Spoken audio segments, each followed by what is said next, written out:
کیا آپ نے کبھی سوچا ہے کہ شاعر کی شاعری اتنی خوبصورت کیوں لگتی ہے؟ کبھی الفاظ میں موسیقی ہوتی ہے، کبھی تشبیہ ہوتی ہے اور کبھی الفاظ کا کوئی اور خاص انداز ہوتا ہے۔ یہی سب چیزیں شاعری کو خوبصورت بناتی ہیں اور انہی طریقوں کو صنعتیں کہتے ہیں۔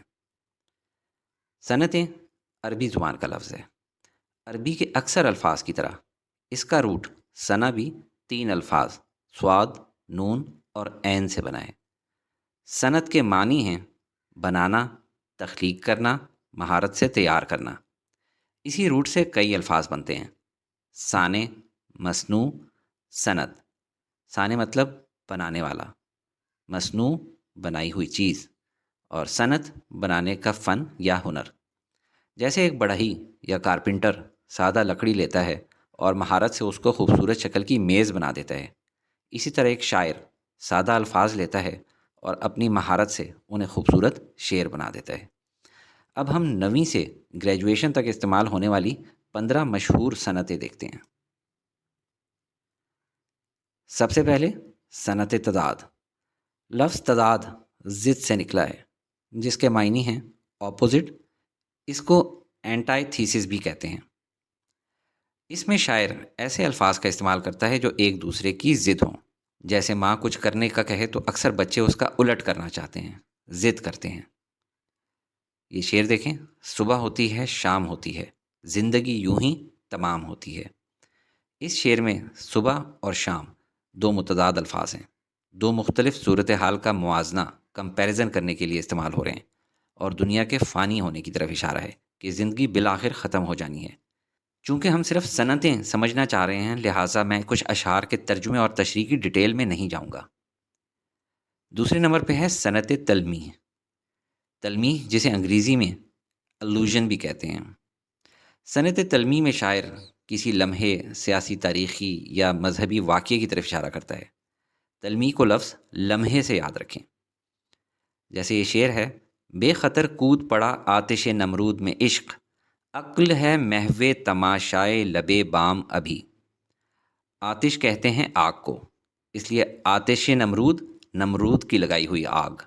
نمرود نے جلائی تھی بہت زیادہ آگ، جلا کر ابراہیم علیہ السلام کو اس میں پھینکوایا، پر وہ ذرا بھی نہ گھبرائے۔ جس پہ شاعر کہہ رہے ہیں کہ عقل حیران ہے۔ دراصل یہ اللہ پہ ان کا کامل یقین تھا، جس کا یہ نتیجہ تھا کہ انہیں بالکل خوف نہیں آیا۔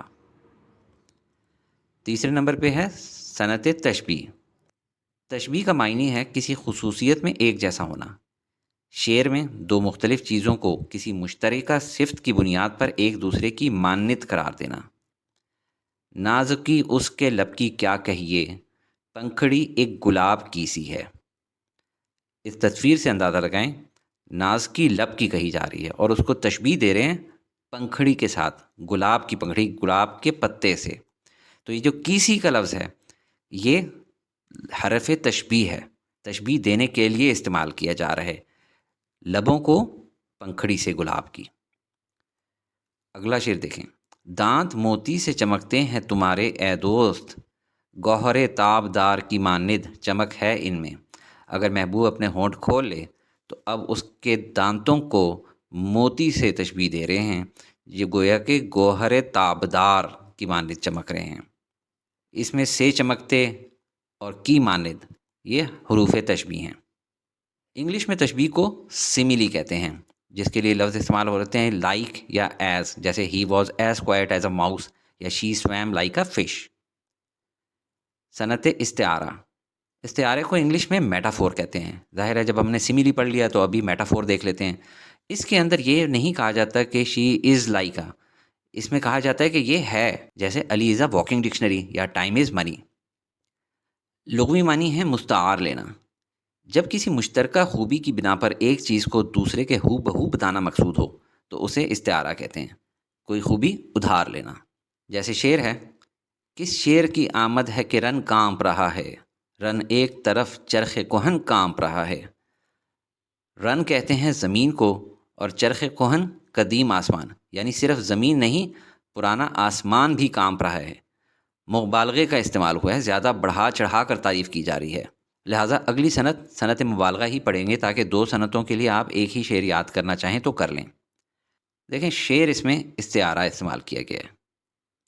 رن کہتے ہیں زمین کو اور چرخ کہن آسمان کو، پرانا آسمان۔ شاعر کہتا ہے کہ میدان جنگ میں کس عظیم اور بہادر جنگجو کی آمد ہو رہی ہے کہ ان کے جاہو جلال اور ہیبت سے پورا میدان جنگ اور دشمن کا لشکر خوف سے تھرا رہا ہے، یعنی زمین کانپ رہی ہے، اور زمین ہی کیا پورا آسمان کانپ رہا ہے۔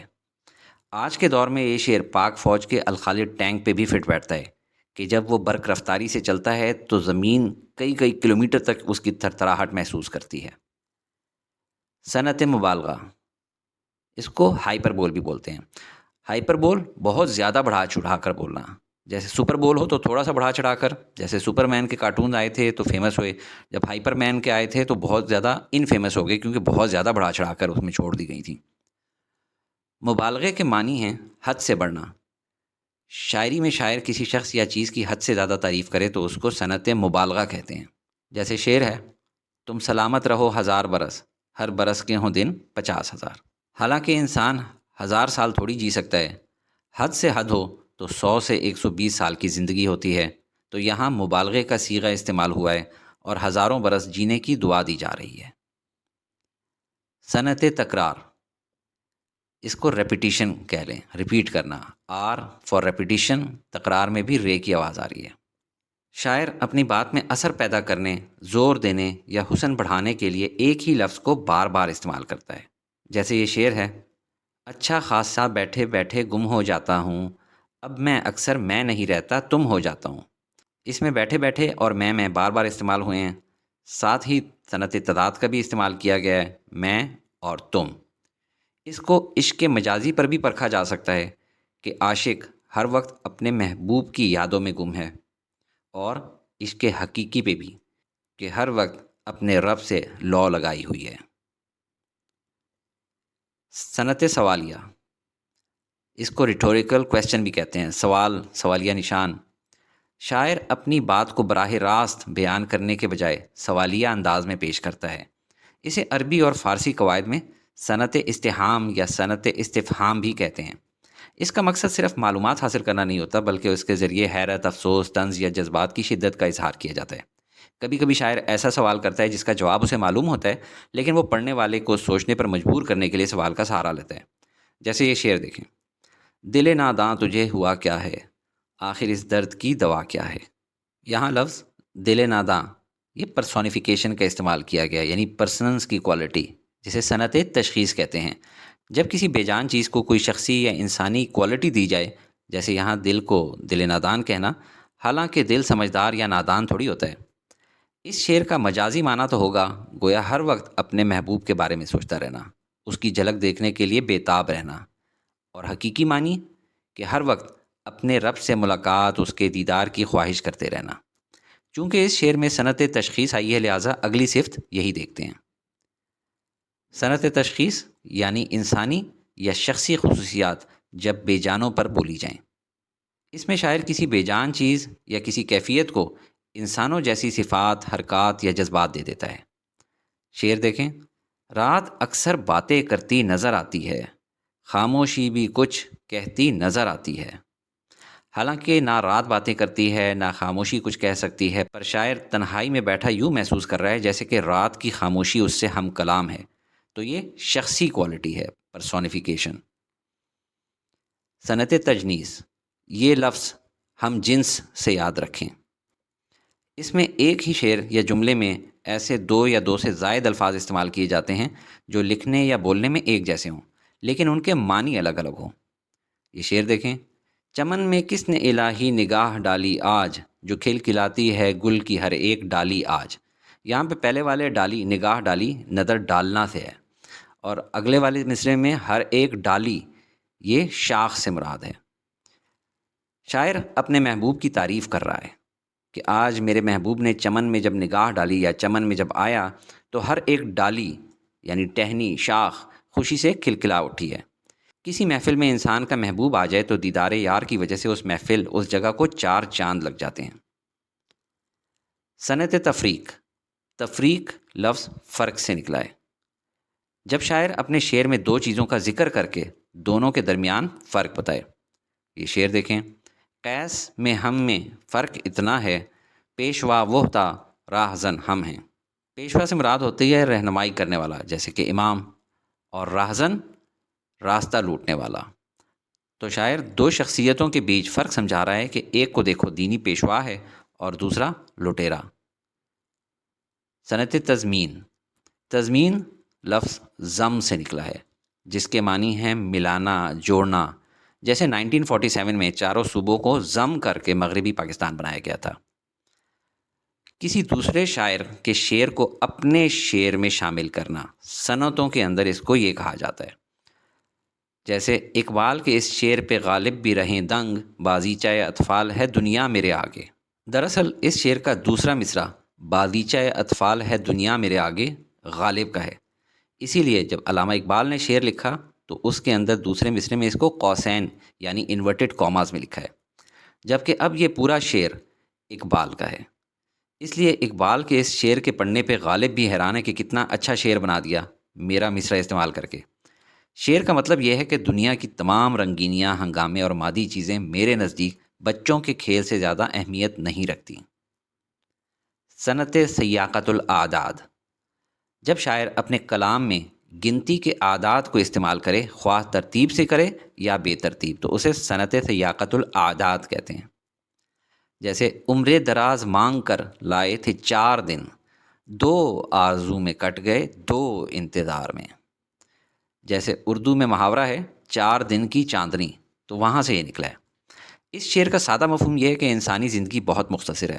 ایسا لگتا ہے جیسے ہم خدا سے بہت لمبی عمر مانگ کر لائے تھے، مگر وہ صرف 4 دن کی نکلی۔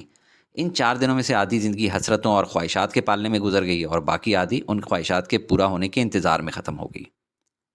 ایک اور شعر دیکھیں، تم سلامت رہو 1000 برس، ہر برس کے ہوں دن 50,000۔ ایک اور دیکھ لیں، آ کے پتھر تو میرے صحن میں 2-4 گرے، جتنے اس پیڑ کے پھل تھے پسے دیوار گرے۔ جس طرح کچھ گھروں میں لگے پیڑوں کے پھل لوگ توڑ جاتے ہیں پتھر مار مار کے، اور مالک کے حصے میں صرف پتھر آتے ہیں جو گھر کے اندر گرتے ہیں، اسی طرح شاعر کہہ رہے ہیں کہ میری محنت، میری ذات اور مقام سے دوسرے فائدہ اٹھاتے ہیں، اور میرے حصے میں صرف غم آتے ہیں، تکلیفیں آتی ہیں۔ صنعت حسن تعلیل۔ حسن کا معنی ہے خوبصورتی، اور تعلیل کا لفظ علت سے نکلا ہے، اور علت وجہ اور سبب کو کہتے ہیں۔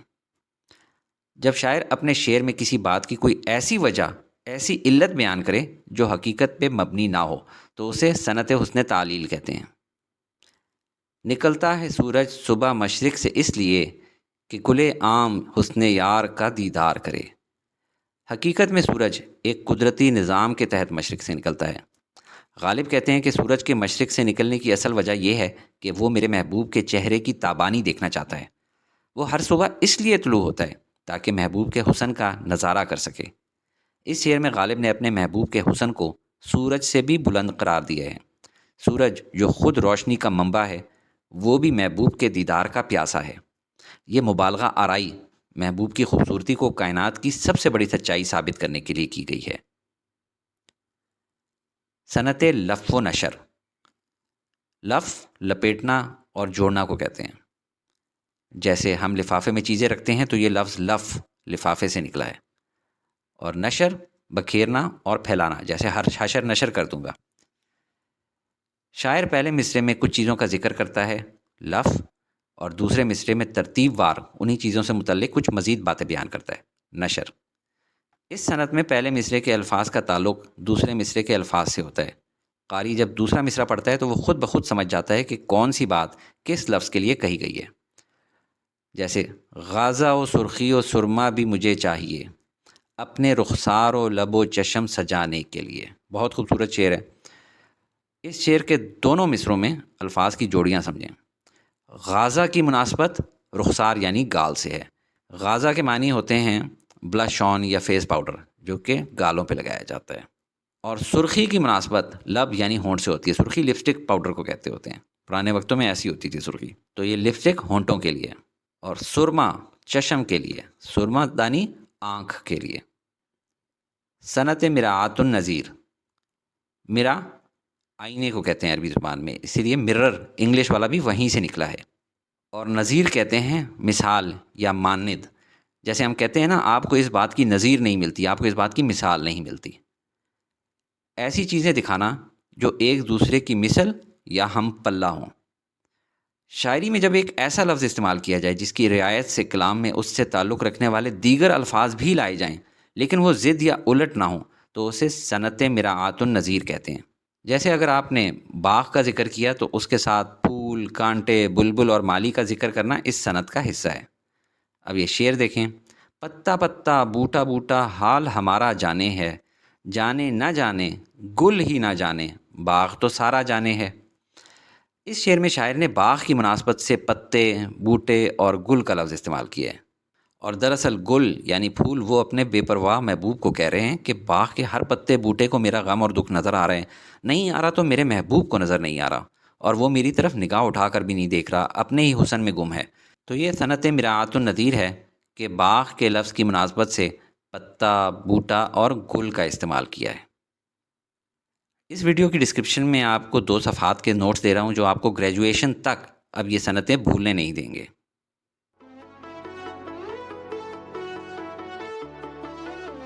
Study with me, a learning experience.